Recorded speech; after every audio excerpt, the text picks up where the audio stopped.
Muito boa tarde, você que está nos assistindo pela Rede Boas Novas de televisão e muito boa tarde você também que nos ouve pela Rádio 107,9 FM, Rádio Boas Novas. Boa tarde também você que nos acompanha por meio das nossas redes sociais, Programa Soluções no YouTube, Programa Soluções no Facebook e Programa Soluções no Instagram também. Muito obrigado pela sua audiência. Nós estamos iniciando neste momento o Programa Soluções nesta segunda-feira.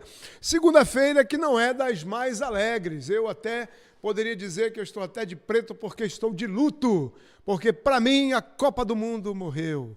Brasil está fora da Copa do Mundo de 2026 e aqui num bate-papo informal entre os meus convidados especialíssimos desta segunda-feira, nós estávamos ali conversando nos bastidores e aí o papo futebol é inevitável de acontecer. Coronel F. Júnior, que é um exímio goleiro, fiquei sabendo agora que ele era aí exímio goleiro, toda bicuda que ia na direção do gol, nenhuma batia nele, todas passavam direto e todas eram gol. É verdade isso, Coronel F. Júnior? Seja bem-vindo, boa tarde. Não é bem verdade, boa tarde, Coronel Oliveira, boa tarde ao amigo Renato, meu amigo Márcio, doutor Márcio, nossos pesquisadores do INPA. É uma satisfação muito grande, Coronel Oliveira, estar mais uma vez no Programa Soluções. Programa Soluções de hoje que traz para nós atualizarmos do momento, do cenário que nós estamos vivendo hoje aqui, né? Não só no estado do Amazonas, mas também, né, em fase global ali na América do Sul, né?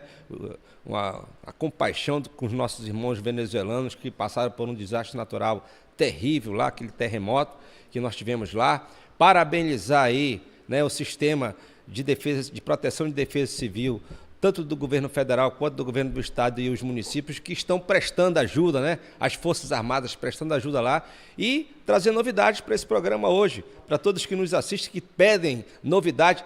Temos novidade hoje, como toda segunda nós temos, trazendo aí situações que vão impactar o bem-estar social dos nossos povos que vivem nas caras dos rios. Muito bem, nós vamos estar falando no programa Soluções de hoje e você já pode aí, olha, acionar a sua rede de contatos, sua família, seus vizinhos, seus amigos, porque nós vamos estar conversando aqui no programa de hoje sobre a questão de meio ambiente, recursos hídricos, questão de água potável, água que falta na bacia amazônica, a maior bacia hidrográfica do mundo. Nós vamos estar falando um pouquinho disso também. E você pode já acionar a sua rede de contatos. Aqui conosco também dois convidados especialíssimos. Professor Márcio Silva, conhecido pelos mais íntimos como Pelezinho, já foi dito aqui, logo no bate-papo informal antes de começar o programa, que deixou a carreira futebolística e se dedicou à questão, então, da pesquisa. Pesquisador do INPA, professor, doutor Márcio Silva. Seja bem-vindo, suas considerações iniciais. Obrigado, é um privilégio estar aqui com vocês. Coronel Oliveira, né? O Coronel Fernando F. Júnior, aqui com um amigo, parceiro de estudos, né, de trabalho científico, o Renato Sena. E vamos lá, nós estamos aqui para trazer um pouco dos nossos conhecimentos, tá, do INPA, né, como instituição. É um privilégio estar aqui passando nessa conversa espontânea, né? Obrigado, então. Vai ser muito bom. Agradeço. Muito obrigado pela presença. E está aqui conosco também professor doutor Renato Sena. Ele também é pesquisador do INPA e com especialidade em clima. O professor Márcio Silva é especialista em recursos hídricos e professor doutor Renato, especialista em clima. Seja bem-vindo. O senhor já é prata da casa, já esteve aqui conosco, mas é muito bom tê-lo novamente. Muito obrigado pelo convite, a gente realmente agradece, é uma oportunidade muito interessante poder falar novamente à nossa população. Provavelmente esse ano é um ano do El Niño, que a gente já está conversando por várias... a mídia tem conversado bastante, algumas vezes é um pouco alarmante, mas a situação hoje remete um pouco de preocupação, mas sempre contando com papel principal da Defesa Civil do Estado do Amazonas, que tem trabalhado incansavelmente nos últimos anos e mitigando todos os efeitos dos eventos climáticos, seja das grandes cheias, seja das grandes secas que a gente tem na nossa região. Esse trabalho é extremamente importante, que a gente tem que sempre manter e fazer uma memória mesmo dessa condição, desse trabalho desses profissionais dedicados que a gente tem na nossa região. Exatamente, muito bom. E olha, você que está nos ouvindo e você que está nos assistindo, acione aí sua família, um parente, um conhecido no interior do estado. Nós vamos estar falando sobre as condições climáticas, meteorológicas, para o futuro, nos próximos dias. A questão do professor Dr. Renato já citou a questão do El Niño, que vai acontecer, já está iniciando, já estamos no processo e que vai ter uma condição severa com relação à estiagem este ano de 2026. Então você já pode acionar a sua rede aí de contatos para estarem ligados, tanto na Rádio Boas Novas como no programa Soluções desta segunda-feira. E agora eu quero convidar você que está nos ouvindo, nos assistindo, para aquele momento especial do programa Soluções, que é justamente sobre o projeto Daniel, aquele momento em que nós paramos, nós oramos, buscamos a face do Senhor nosso Deus e pedimos a bênção sobre nossas vidas, nossas famílias, a equipe do programa Soluções. Eu quero convidar você para estar orando junto conosco. Nós que acreditamos no poder da oração, nós que acreditamos no poder da palavra de Deus, que pode nos alcançar, que pode nos abençoar. Esteja você onde estiver. Algumas pessoas nesse momento estão ali no hospital, enfermos. Outras pessoas estão entristecidas, meio que sem esperanças, porque a porta que estava precisando ser aberta ainda não se abriu. E eu quero convidar você para estar orando conosco. Vamos orar? Senhor, nosso Deus e nosso Pai, muito obrigado por mais uma vez estarmos aqui. Obrigado porque a nossa esperança não está numa vitória de futebol apenas, mas nossa esperança está posta em Ti, porque o Senhor é o nosso Deus, o Senhor é o nosso refúgio, o Senhor é o nosso socorro bem presente. E nesta hora quero pedir a Tua bênção sobre as nossas vidas, principalmente sobre aquele que neste momento está clamando, Senhor, precisando de uma palavra de cura, cura física, cura emocional, cura espiritual, que o Senhor possa abençoar, que o Senhor possa tocar. E também, Senhor Deus, sobre a família que está nos assistindo, seja uma criança, um adolescente, um jovem, um adulto, uma pessoa da melhor idade que pode estar se sentindo sozinha já, sem muita função na vida, mas que o Senhor possa tocar agora, em nome de Jesus, possa trazer alegria, possa abrir aquela porta de esperança que precisa ser aberta. Nos abençoe, abençoe a nós, abençoe o Programa Soluções, a produção do Programa Soluções. Muito obrigado por nossas famílias. Tudo isso te pedimos em nome de Jesus e para a glória de Jesus, com o perdão dos nossos pecados. Amém. E vamos agora, então, começar com a primeira matéria do nosso programa, e nós já vamos começar com a matéria de número 3. E a matéria de número 3, ela fala justamente sobre a estiagem que se abateu no ano de 2024, quando nós fizemos uma matéria e que tem muita coisa a ver com a estiagem de 2026, e você vai conferir agora. Vamos lá. De acordo com o Serviço Geológico do Brasil, em 122 anos de monitoramento, essa é a pior seca que o Amazonas enfrenta. Todos os 62 municípios declararam situação de emergência. Essa vazante histórica dos rios gerou impactos de todas as ordens, principalmente na economia. Os preços dos alimentos e outros produtos essenciais elevaram em 40% o custo da cesta básica. Em Manaus, os navios cargueiros não conseguem atracar. E para que a capital não ficasse completamente isolada, uma operação inédita foi colocada em prática. Os 2 portos que operam na cidade montaram terminais fluviais no município de Itacoatiara. De lá, os alimentos e insumos industriais são transportados para as balsas que, por serem menores e mais leves, conseguem navegar pelos trechos por onde os navios estão impossibilitados. A Feira da Banana em Manaus Moderna, Feira do Produtor da Zona Leste, elas funcionam em Manaus como um SEASA. É nós que trazemos as carretas de fora. Você paga 50 mil reais no frete de uma carreta para ela passar 6 dias para chegar em Manaus pela BR-319 hoje. E numa balsa é sujeita a não chegar, gente. Hoje já vivemos um caos que poderia ter sido evitado caso as providências tivessem sido tomadas a tempo. Essa conexão em Itacoatiara tem um custo bastante elevado, a chamada taxa da SICA.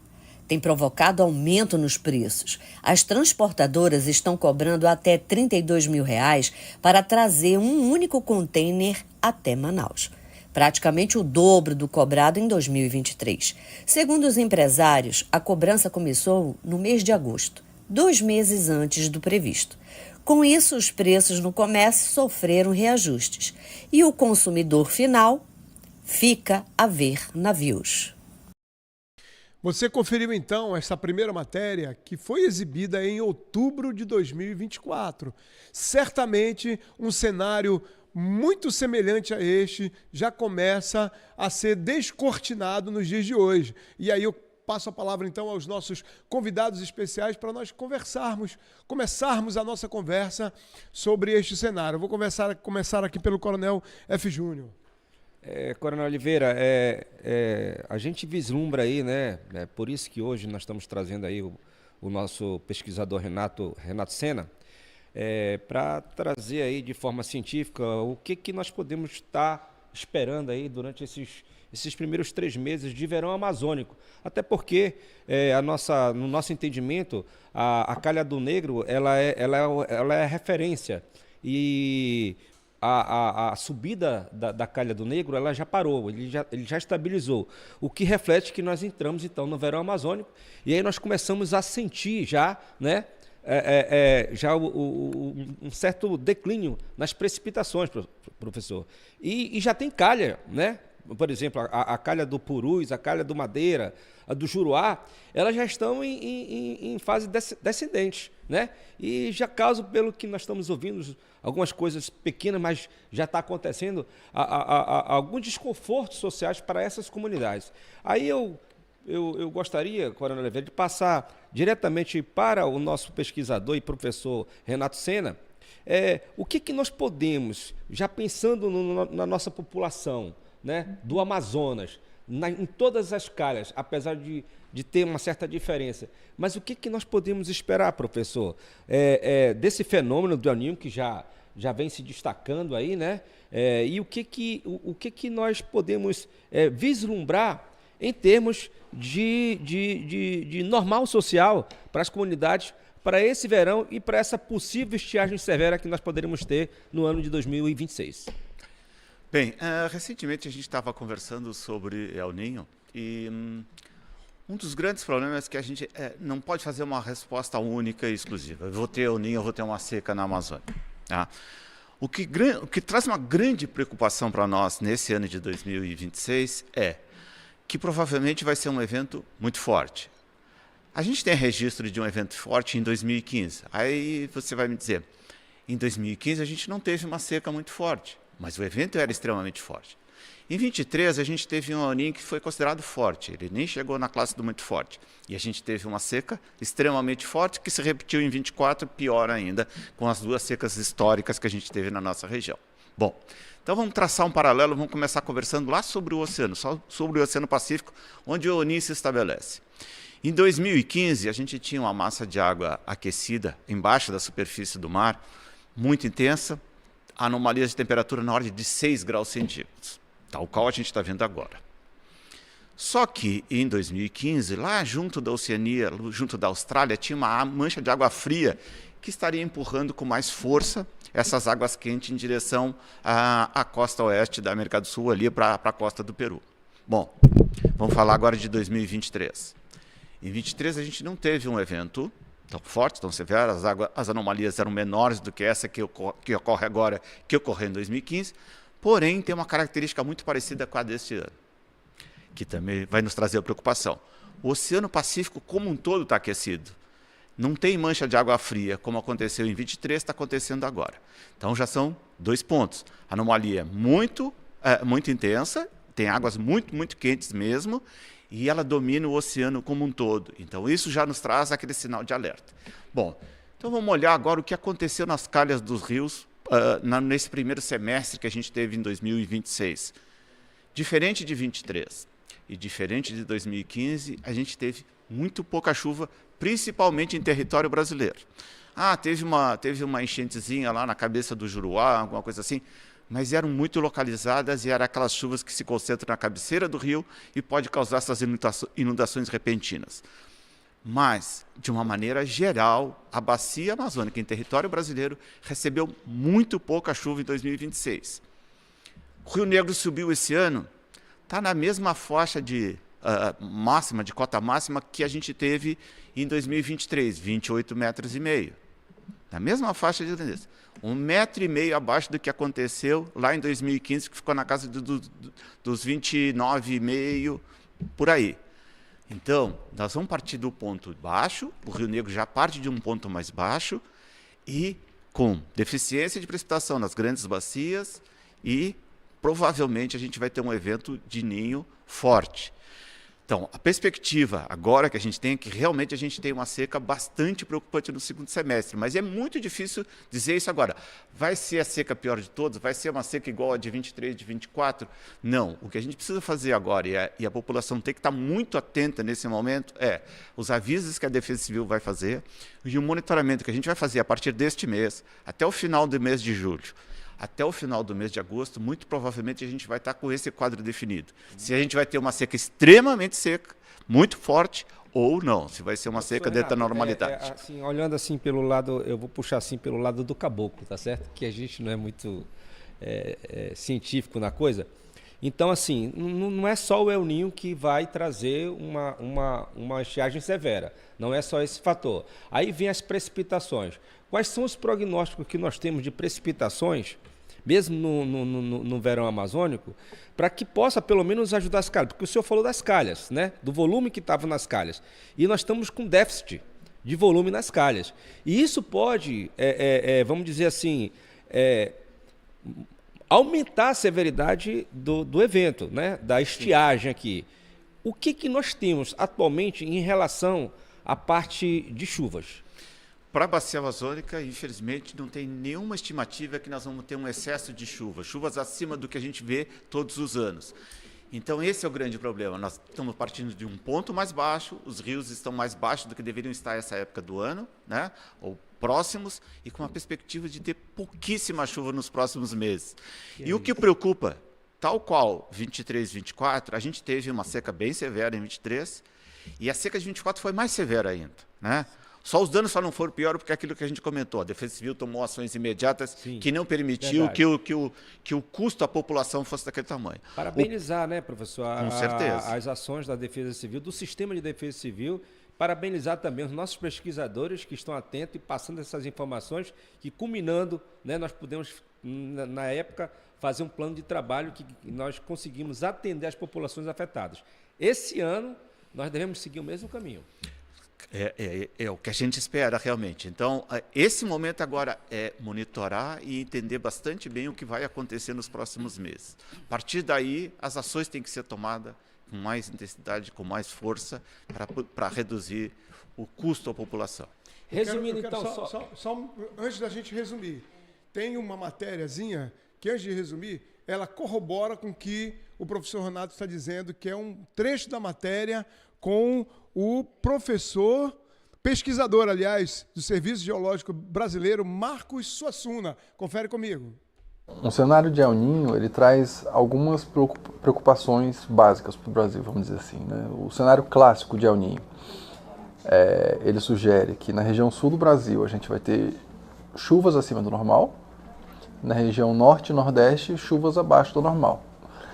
Então isso faz com que aumente, na verdade, o risco.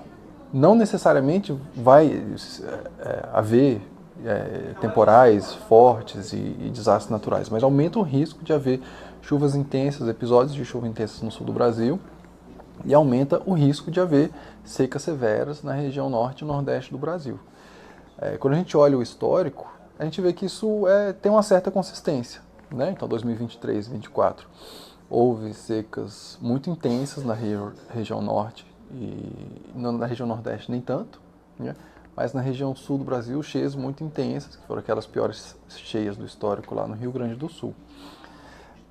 Agora, isso é uma probabilidade de que esses eventos aconteçam. Existem episódios de eventos de El Niño severos, como foi 2015, por exemplo, que é o maior evento de El Niño que tem no histórico, que ele não teve secas tão severas, por exemplo, na região amazônica, né? Então, quando a gente tem um cenário de El Niño, todo mundo se mobiliza. Existe uma preocupação aumentada para esses cenários que eu falei, secas na região norte e nordeste e cheias na região sul. E o que a gente está fazendo agora é se mobilizar, intensificar o monitoramento, intensificar a articulação institucional, né? CPRM, SGP, com outros órgãos de monitoramento e órgãos que trabalham também nas tarefas de ações humanitárias, né? Reconstrução, enfim, essas instituições estão mais próximas agora. O Ministério da Saúde, que faz muito atendimento nesse período também. Certo, e quando a gente fala no cenário das bacias, o que a gente já pode observar, principalmente na região norte, e quais são as projeções? Na região norte, uma seca severa, por exemplo, aquela aqui de 2024, né, que foi a pior seca do histórico da região amazônica desde o início dos registros em 1903. Naquela seca, a gente teve um fator negativo, que foi a herança de 2023. 2023 foi um ano seco. E, então, a gente começou o ano, o período de vazante de 2024, com níveis muito baixos, porque a gente herdou uma seca severa de 2023. Para além disso, a gente observou também anomalias de chuvas intensas em 2024, temperaturas elevadas, o que faz com que aumente a evapotranspiração, perda d'água na bacia. Então, a combinação de um ano seco recente e anomalias negativas de chuva intensas em 2024, a gente teve aquele cenário de 2024 da seca pior do histórico. Trazendo essa perspectiva para cá, para 2026. 2026, a gente está num cenário em que as cheias desse ano foram todas dentro da normalidade. Então, a bacia amazônica, por exemplo, a calha principal do Rio Solimões e do Amazonas, ela está com níveis altos, dentro da normalidade. Não houve cheias muito severas na calha principal, mas a gente está com um nível dentro da normalidade. Então, esse fator que estava presente em 2024, que fez com que a seca de 2024 tenha sido muito severa, ele não está presente esse ano. Então, esse é um fator positivo. Agora, qual que é a nossa preocupação? Justamente com as chuvas que vão acontecer nos próximos meses. Porque na região amazônica, diferente de outras regiões do país, a chuva que acontece no período seco, ela não é desprezível, acontecem chuvas, né? Então, se acontece, eventualmente, de ter episódios de chuva muito aquém do esperado para essa época do ano, os rios podem descer numa velocidade maior, pode haver uma perda maior de água na bacia, que foi justamente o que aconteceu em 2023. 2023 também estava com um cenário de cheias normais, só que com as anomalias de chuva durante o período seco, os níveis dos rios baixaram muito. Não chegou a acontecer o que foi em 2024, mas já foi um ano bastante severo. Então, a nossa preocupação é essa. A gente está monitorando 2026 para avaliar se eventualmente pode acontecer algo parecido com o que aconteceu naquele ano de 2023, que também foi um ano de uma seca bastante severa. E olha que agora, com o finalzinho da matéria, até eu fiquei mais confuso. Mas eu quero já agradecer de pronto à Superintendência do Serviço Geológico Brasileiro, na pessoa da doutora Jussara, e também agradecer à assessoria de comunicação da SGB, na pessoa da assessora de comunicação Larissa, pela produção dessa matéria. E tem um detalhe, tudo que foi dito na matéria está completamente alinhado com o que o professor doutor Renato tem dito aqui. Nós vamos chamar o intervalo agora pela rede de televisão e também pela rádio, mas vamos ficar pelas nossas mídias sociais e vamos continuar o nosso debate. Mas quando voltar, volta porque tem mais coisa, volta conosco, porque o papo vai ficar bem mais interessante ainda sobre essa questão. Muito bem, nós vamos continuar aqui e eu fiquei com uma dúvida agora, porque o professor Márcio Suassuna, ele citou ali os episódios de chuva que podem acontecer, e eu estava aqui já pensando, ainda bem que haverão episódios de chuva, mas ele disse lá, mesmo havendo episódios de chuva, a descida dos rios podem acontecer de forma mais rápida ainda. Aí eu fiquei na dúvida. Eu não sei mais se eu torço para chover ou não sei se eu não torço mais para chover. Eu, particularmente, toda vez que acontece uma chuva, eu dou graças a Deus, porque, para mim, o nível dos rios se enchem e a gente fica mais distante de uma seca, vamos dizer assim. É que uma Bora, região... professor, calma meu coração aí, que palpitou aqui agora. Infelizmente não consigo. Mas na realidade é um assunto muito sério realmente e o que acontece é que a Amazônia é muito grande e muitas vezes a gente confunde alguns índices, né? O norte da nossa região, e aqui nós falando aqui da Bacia do Negro e a Bacia do Rio Branco lá em Roraima, ela praticamente não tem uma estação seca ao longo do ano. As chuvas ocorrem em abundância 12 meses por ano, volumes muito altos de precipitação acontecem todos os meses. Acontece que a parte dos Solimões, toda a parte sul da Bacia Amazônica, nesse período que vai de agora até meados de outubro, os índices pluviométricos ficam muito abaixo de 50 milímetros, quando normalmente na estação chuvosa passa de 300. Embora para algumas regiões do sul do país, 50 milímetros de chuva, 70 milímetros de chuva possa significar um volume muito alto, para as necessidades da Bacia Amazônica, eles significam muito pouco. Não são eles que conseguem manter os níveis dos rios. As chuvas que acontecem normalmente de novembro, dezembro, até março, abril do ano seguinte, elas que vão garantir que os rios se encham e se mantenham em níveis elevados. De maio, junho, parou a chuva, julho, agosto, setembro, outubro e novembro, normalmente o rio está descendo e está descendo de forma bastante intensa. Nesses anos que a gente tem esses eventos, a intensidade aqui no Porto do Rio Negro, do Porto de Manaus, no Rio Negro, a gente em 23 chegou a ver absurdos, 1 metro a cada 3 dias. Se você fosse no rio, passasse 3 dias sem ir lá, quando voltasse na próxima visita, o rio estaria cerca de 1 metro abaixo. No rio das dimensões que a gente tem aqui do Rio Negro, isso é assustador. Esse momento, lá na bacia de Tabatinga, lá do Solimões, lá em Tabatinga, desce numa velocidade que até então a gente não tinha registro histórico. Então, esse ano já começamos a ter uma descida muito intensa já nas cabeceiras do rio. Por sorte, nas últimas semanas, a gente teve uma chuvinha um pouco mais concentrada lá nos Andes, na região dos Andes, que vai dar uma segurada na descida desse rio lá em Tabatinga. Mas esse momento, repito, a partir de agora, até o final desse mês e até o final do mês de agosto, a gente tem que monitorar com muita atenção e ver como é que as bacias vão responder. Então já fica aí um recado, né, para o nosso pessoal do Alto, né, ali do Alto Solimões, que nós já temos aí volume de água muito baixo, não é isso? Só um minutinho antes do professor responder.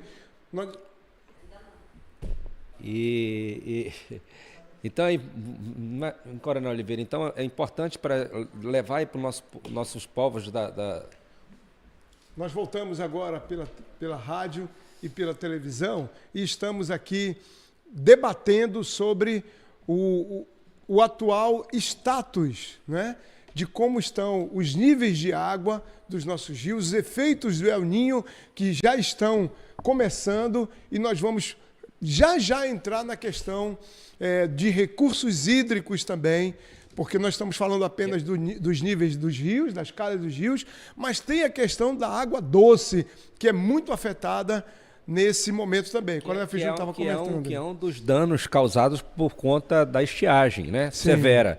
E isso vai trazer vai afetar o bem-estar social das comunidades. Falando de potabilidade de água, que inclusive é lei que nós preservemos esse bem e que seja disposto à população água potável. Nós vamos falar também disso aí sobre água potável. Agora, só tirando uma dúvida, professor Renato, então o senhor falou então que no Alto Solimões nós já temos alguns cenários que podem trazer, vamos dizer assim, afetar o normal social das comunidades que vivem no Alto Solimões por conta do volume de água que tem. Nós estamos esperando aqui, tem as precipitações que podem estar caindo nos Andes, elas possam dar uma ajuda, mas já há um reflexo negativo em relação ao volume de água na calha do Alto Solimões? Sim, na realidade, o registro, durante a reunião do Serviço Geológico do Brasil, do terceiro alerta de cheia do Rio Negro e a região de Manaus, assim, o terceiro alerta de cheia do Amazonas, já havia indicativos de que o Solimões descia muito rapidamente, chegando a volumes muito baixos, a vazões muito baixas do rio, já naquela região, na região de Tabatinga.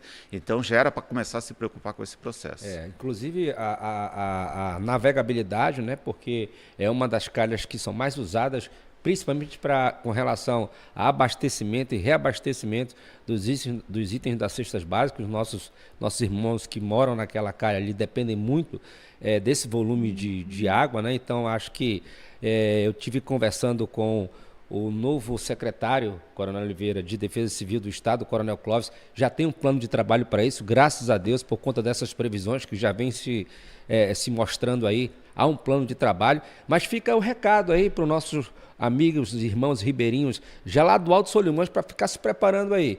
O cuidado com a navegabilidade já é uma coisa que nós devemos nos preocupar. E também, né, outras situações que, com relação abaixo do volume de água da nossa principal calha, que é o Alto Solimões, né, onde estão os nossos municípios mais longínquos em relação à capital Manaus, possam estar se preparando aí para a situação do nosso verão amazônico e para a situação que está se avolumando com o El Niño. Ok, e isso nós estamos falando aqui também volumes de água, mas tem a questão da água doce, a água potável, inclusive, e você vai conferir uma matéria agora sobre isso.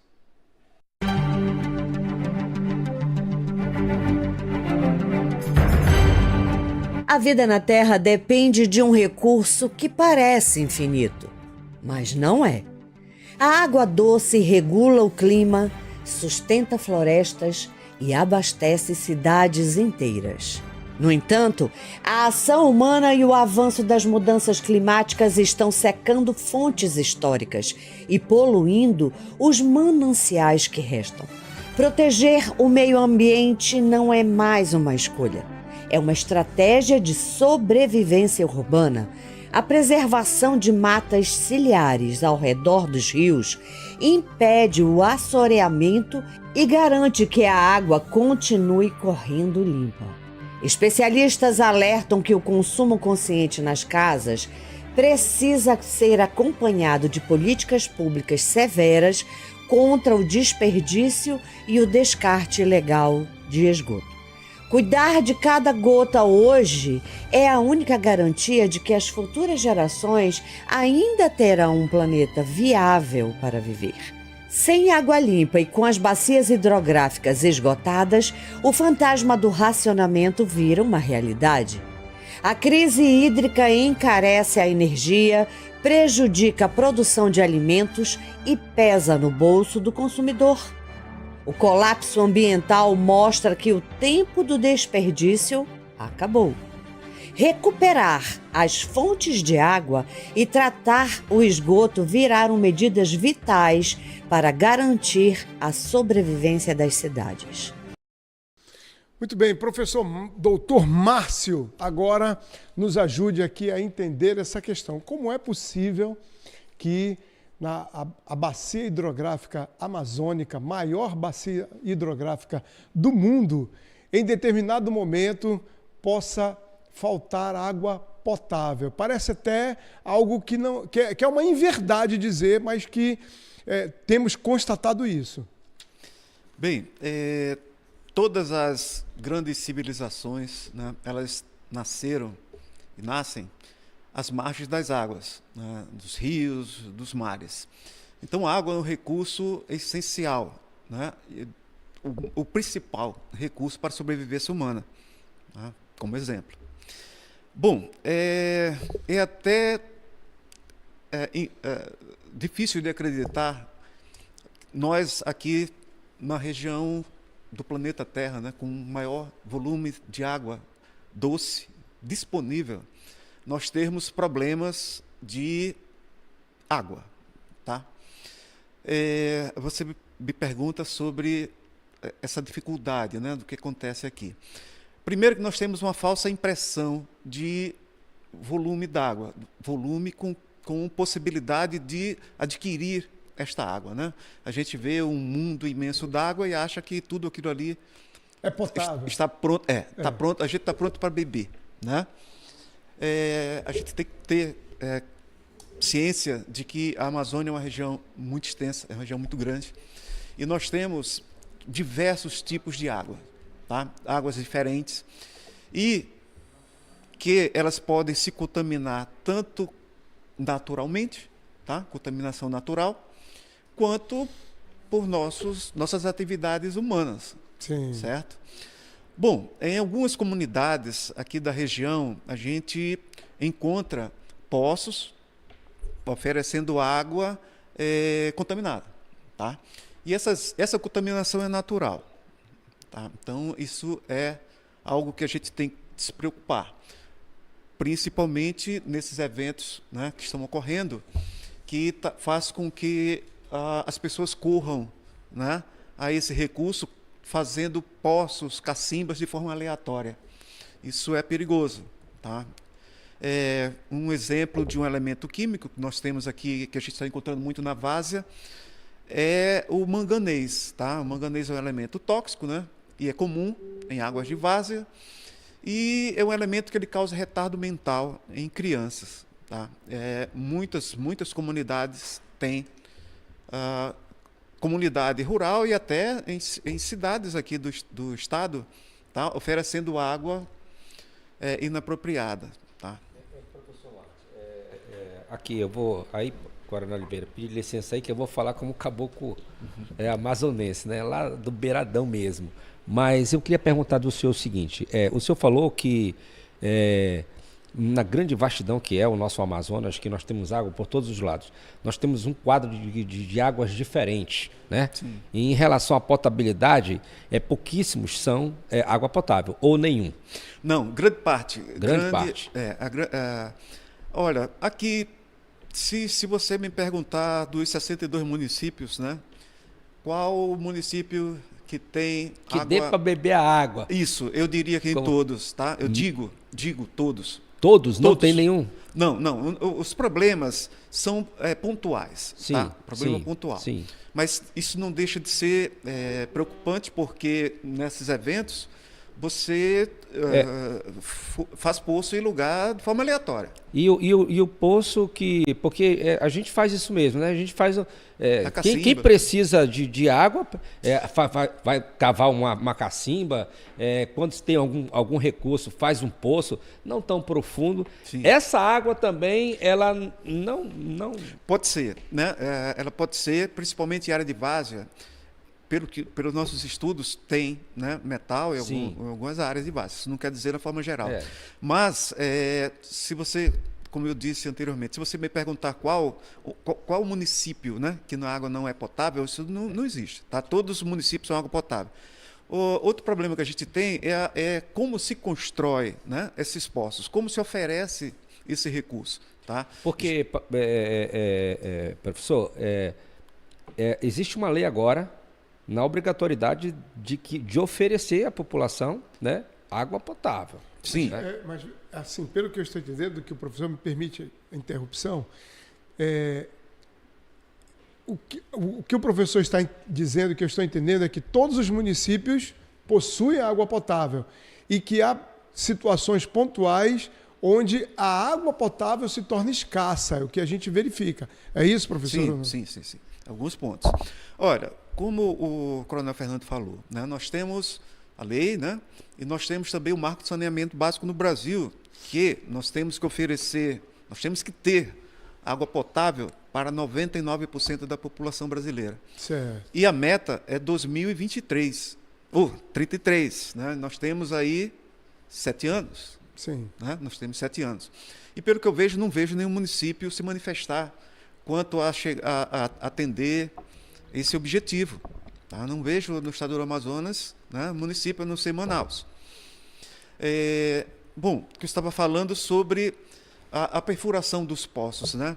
São poços perfurados, né, de forma aleatória, sem normas técnicas. Né? Então, estes poços, sim, fazem com que a gente encontre em vários municípios poços contaminados, tá? Mas se me perguntar qual... não, nós não temos, nós temos água potável em abundância, tá? E com um volume excepcional, tá? Professor Márcio, eu quero aqui até dar um testemunho, né? Na nossa comunidade lá, por exemplo, lá em Presidente Figueiredo, nós cavamos um poço. Né? A comunidade se juntou, se reuniu, cavou um poço, a água brotou, todo mundo contente. Na hora de fazer a análise, ela estava imprópria para consumo. Né? Aí nós convidamos alguns especialistas e tal, só que é muito caro um poço. Fica oneroso para uma comunidade. Né? Nessa época aí foi calculado entre 150 a 250 mil reais para que, se fizesse um poço, nós conseguíssemos tirar água que desse para beber. Uhum. Né? É isso mesmo? Olha, nós habitamos, né, numa região muito extensa. Tá? O acesso à Amazônia, para quem conhece, é muito difícil, né, trabalhar aqui. Bom, há meios que se possa baratear, eu diria até 50%, 40%, 30% do que você falou. Sim, temos. Nós fazermos poço. Olha, para se fazer um poço, nós temos que ter conhecimento técnico da feição do poço, de como fazer, tá? E nós temos que ter dados daquela região para que se faça um poço. Eu pego um recurso e digo, olha, eu vou fazer um poço no município X por 160 mil reais. Bom, primeiro eu tenho que saber, né, ter todo um estudo de geofísica, saber onde eu tenho que fazer aquilo para que eu não perca todo esse recurso. Né, que isso acontece, como você acabou de falar. Então, a ciência, né, a pesquisa, a forma técnica qualificada faz com que esse valor caia e muito. Entende? Excelente, então, excelente. Há projetos, né, falando do INPA, né, nós temos projetos que nós estamos perfurando poços em algumas comunidades rurais aqui do estado por um valor, eu diria até que insignificante em relação ao que você falou. Tá? Mas todos, como eu digo, né, tem que ter o estudo, né, técnico. O INPA já tem algum município que a gente possa ter como referência? Esse projeto aí é um projeto, né? Sim. Nós temos alguma referência, algum município que tinha esse problema de potabilidade de água e que, com o conhecimento científico do Instituto, nós já podemos ter uma matriz que a gente possa levar para os outros municípios? Sim. Nós temos um exemplo que é o Manacapuru. Tá? Em Manacapuru nós já fizemos alguns poços em algumas comunidades rurais que todos podem visitar. Tá? Fizemos um poço na comunidade que chama Ubim, que fica na região do Lago do Ubim. Ele está aberto lá, fizemos um poço e fizemos também uma bica para quem aquele poço lá do Ubim do Ubim. É projeto do INPA? Do INPA, Fizemos no Ubim, fizemos numa comunidade chamada Jacaré, tá? Que ele fica a uns 30 quilômetros aqui de Manaus. Que impactou, nós temos notícia que impactou lá a vida social daquela comunidade lá por conta daquele poço. Parabéns. Falando de aquele poço é viável para a nossa comunidade? Em termos de valor monetário? Sim. Olha, o poço do Jacaré, né, foi um recurso baixo, fizemos um poço lá, e nós conseguimos captar um volume de água extraordinário. Né? O poço lá, ele produz em torno de 30 mil litros hora. Né? Para uma comunidade que tem 300 famílias, né? Isso é extraordinário, né? Fantástico. Superávit, então, tem lá de água, né? Superávit. Excelente. Muito bem. Pois não, professor, pode concluir. Então, água temos, tá? Temos água de excelente qualidade, talvez as melhores, né? E com volume que é imensurável. Tá? Certo. Eu gostaria de fazer uma pergunta para ambos os professores. e porque tem a ver, de repente, com quem está nos assistindo e nos ouvindo, principalmente para quem está no interior do estado, porque nós temos falado, o efeito causado pelo El Niño vai ser sentido, vai ser forte, a estiagem, nós temos conversado aqui, também vai ser forte, mas a pergunta que fica é, o que a população, primeira pergunta é, o que a população pode fazer de forma prática para se preparar para minimizar esses efeitos, porque nós sabemos que os efeitos são muito fortes. Eu me lembro aqui nas estiagens passadas, nas secas passadas, os nossos rios, que não tinham mais rios, já era o leito, o fundo mesmo lá aparecendo, peixes mortos, né? Alguns municípios se ressentem com a falta de água potável, ou a água está contaminada, enfim, duas perguntas que podem ser resumidas numa única. O que a população, de forma prática, pode fazer para minimizar os efeitos, tanto da questão climática, da estiagem e tal, e o que o poder público, na opinião dos senhores, como pesquisadores, devem proporcionar como políticas públicas para garantir que a população vai sofrer menos nesse período? Bem, em termos práticos, em questão de clima, a população tem muito pouco o que fazer, né? As ações que a gente toma hoje, o tempo de resposta que a gente fosse fazer, vamos reflorestar áreas que foram degradadas, isso vai levar centenas de anos para ter resposta no clima. Então, nesse momento, o que a população precisa fazer para se precaver em relação à seca? Prestar muita atenção nas orientações, principalmente da Defesa Civil, dos órgãos competentes que a gente tem no nosso estado, dos alertas que eles vão fazer, das providências que têm que ser tomadas. A seca realmente é o pior cenário que a gente tem para a população amazônica. A seca, além do isolamento das populações, traz a sede, traz a fome, retira o acesso à educação, à saúde, à alimentação correta. Então, seca realmente é um problema muito grande que a gente tem que se preocupar. Então, nesses próximos 2 meses, a gente vai estar monitorando essas condições e tentando interpretar da melhor forma possível como que ela vai se estabelecer. Se ela vai se estabelecer uma seca e uma descida dos rios da forma normal que a gente espera, ou se ela vai ser muito acelerada por esse El Niño. Infelizmente é isso, a população tem que ficar atenta aos avisos que as autoridades vão passar nesse momento. Certo. E em termos do poder público, as políticas públicas?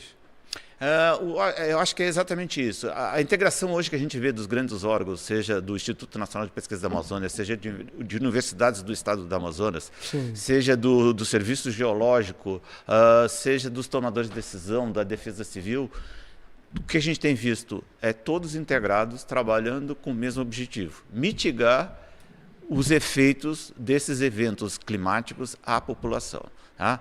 A gente viu a Defesa Civil fazendo grandes atividades, como na eventualidade de reduzir o acesso às comunidades, levar combustível para questão de energia, levar estações de tratamento de água para melhorar a qualidade da água dessas populações, alimentos, cestas básicas, medicamentos com antecedência, porque depois você fica impedido. Então, eu tenho quase que certeza que a Defesa Civil já está tomando todas essas providências e esse é o caminho correto para a gente fazer mesmo. Eu também espero. Professor Márcio. Então, eu vou na linha do Dr. Renato, né? É difícil, tá? É difícil porque, como eu falei, que as grandes civilizações elas nascem às margens das águas. Sim. Mas a gente teve aqui como exemplo foi 2004, né? Nós temos aqui um projeto chamado Água Boa, né? Que é até a Defesa Civil que desenvolve, né? É um projeto excepcional. Para quem não sabe o que é esse projeto, né? São núcleos, né, de purificação de água, né, distribuídos nas comunidades rurais e algumas comunidades que não são rurais. Mas, quando os rios secam, né, essa água fica inviável também de ser consumida. Sabemos que todos os municípios do estado do Amazonas consomem água subterrânea, tá? Raras exceções que tem município que trate água do rio para a sua população. São raras exceções, são muito poucos municípios que fazem isso. Então, grande parte da população, é poço, cacimba, né? e são raros os que sobrevivem do recurso dos rios. Tá. O que acontece que nessa falta desse recurso, né, quando o rio seca e eles não têm esse recurso, tá, eu acho que é muito difícil você conseguir de uma forma rápida essa água. Tá? Como eu falei, que fazer só cacimba, né, e fazer poço, a gente faz e ver aquela água translúcida, né? Aquela água bonita, a gente vai e consome aquilo. A gente não tem... os nossos olhos não são capazes de ver o que está ali dentro. Né? Então, não é uma forma simples de chegar e fazer, orientar a fazer cacimba e poço. Tá? Então, a gente tem que ter análises. Né? Então, a gente tem que ter um conjunto de setores apoiando, né, o Estado. O INPA eu cito como um centro de excelência, tá?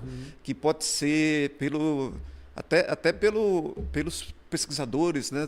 Pela idade do INPA, o Instituto tem 70 anos, né? Tem muita gente com muita experiência, né? Para dar apoio à população, ao Estado. E eu vejo que é pouco cobrado. Tá? O INPA está sendo... O INPA tem um projeto. O INPA está sendo pouco cobrado, tá? Para que ele participe dessas atividades.